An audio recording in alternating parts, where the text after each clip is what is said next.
Hello, my little treacles!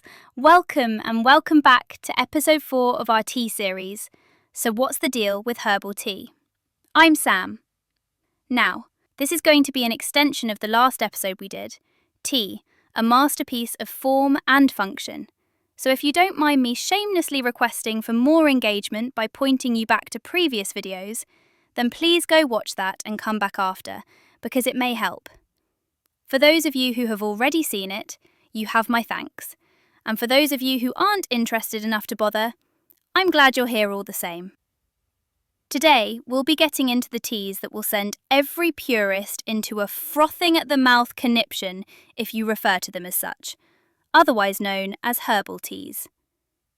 If you think of true tea as all being a part of the same family, not botanically speaking, but just figuratively, all coming from the same plant, then herbal teas are like the friends who are over so often they still seem to show up in the family photos. They're still brewed in a teacup with hot water, enjoyed like tea, but technically a different beverage class. And yes, the fact that we call them herbal teas is confusing. But we probably only do that because it sounds much less pretentious than calling them by their proper name, tisanes. Chemically, the variety of plants that make up herbal teas matters, because true teas come with a fairly consistent core set of compounds. Caffeine, unless it's been decaffeinated, plus tea polyphenols like catechins and theaflavins, and the amino acid L-theanine, which, alongside caffeine, is the reason tea can make you feel alert but not feral. Tisanes don't have a standard chemistry because they can be made from all sorts of different things: herbs, flowers, fruit, bark, roots, spices. Some are naturally caffeine-free, others are caffeinated for when you want something stimulating but want a different flavour than what true tea will be able to give you. Some are specifically brewed to help you sleep, and many have strong aromatic oils that dominate flavour, from soothing, zingy or medicinal tasting, all the way to, wow, somebody managed to fit an entire cranberry bog into this one little cup. Looking at you, hibiscus. Ginger tea, one of my personal favourites, is one of those tisanes that somehow manages to be everywhere at once. Deeply rooted in East and South Asian traditions, casually prescribed by grandmothers across continents, and quietly endorsed by modern science. Yes, I did just make a root joke, but ginger tea is actually made from the rhizome, which is not the same as the root. But we call it ginger root because, let's be honest, nobody cares what a rhizome is. And if you've ever tried ginger tea, you know that there's a distinct kind of warmth that comes with drinking it.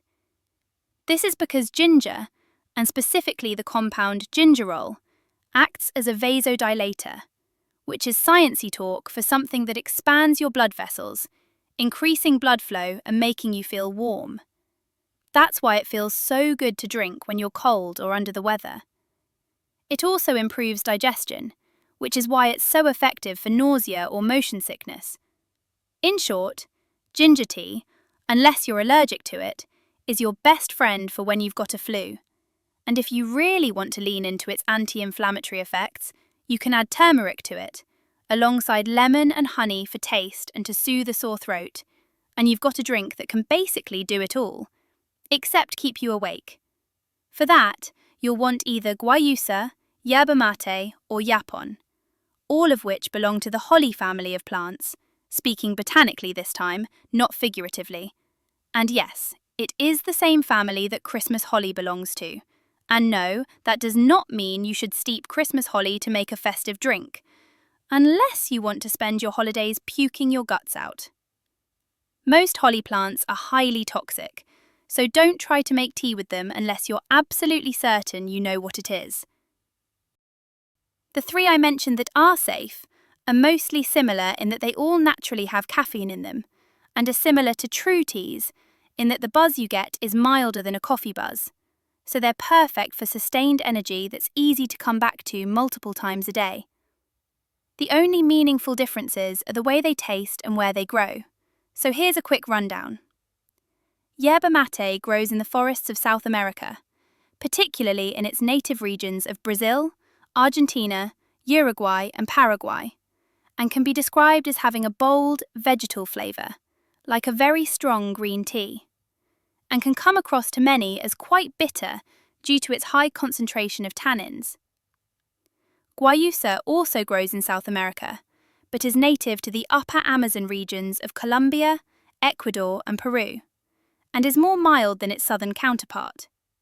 Common flavours include grassy freshness similar to what you'd find in green tea, but without so much bite, nuttiness, and slightly sweet, smoky notes.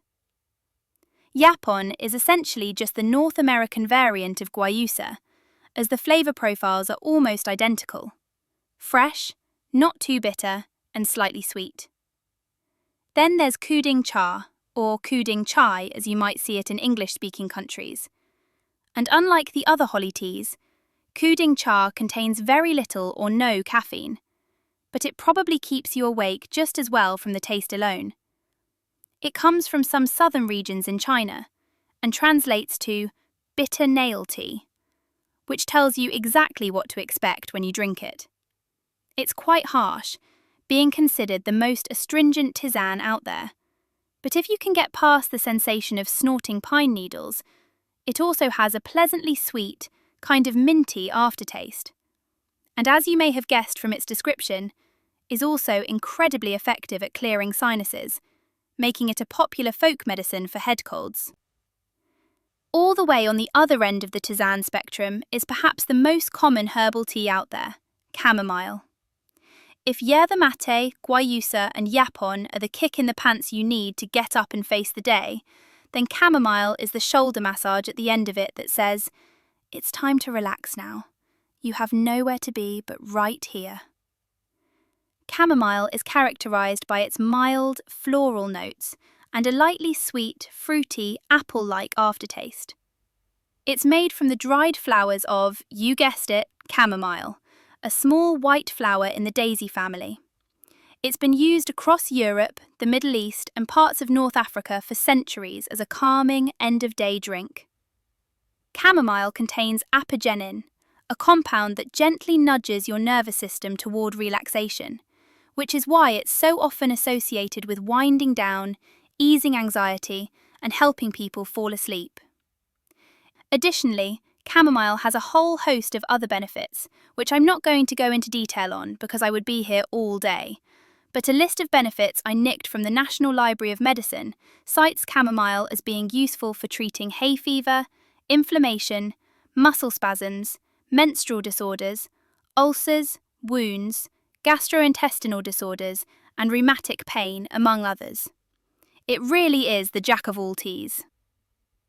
In a similar vein taste-wise, and not quite as diverse in their health benefits as chamomile, sit hibiscus and rosehip teas. These are more fruit-forward, but are still mellow and calming, even though I did make a jab about hibiscus tasting like cranberry concentrate earlier. This wasn't because hibiscus tastes insanely bitter or tart, but those are its dominant flavour profiles, and that combination can be jarring for someone who's never tried it before, and can leave them feeling like they've got a case of cotton mouth. If that's you, then rosehip tea might be just the tisane for you. It's the more polite version of hibiscus, not quite as bitter or tart, but still very fruity, and both are high in antioxidants, which is why you'll often see them in the immune-boosting section of the tea aisle. And if you'd prefer something darker and more robust, like a black tea or a pu'er, but without the caffeine, tisanes can do that pretty well too. Enter rooibos and honeybush. Rooibos, also known as red tea, is grown almost exclusively in the Western Cape province of South Africa, and is known for its dark red colour when you let the leaves oxidise, which makes it unique among herbal teas, the only other well-known one being hibiscus. Unlike hibiscus, however, it is far more woody and earthy, which makes it slightly closer to a smooth black tea, strong but not quite so bitter.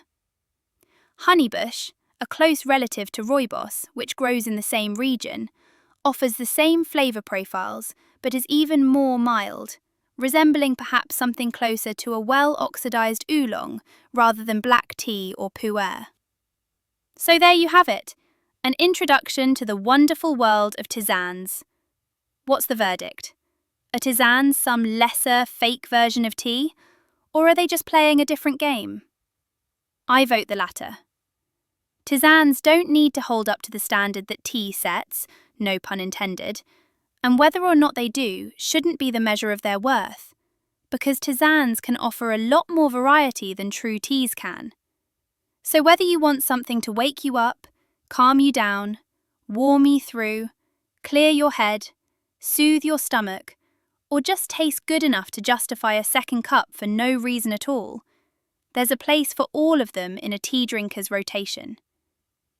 That's it for now, friends. Cheers till next time. And remember, steep, sip, stay curious.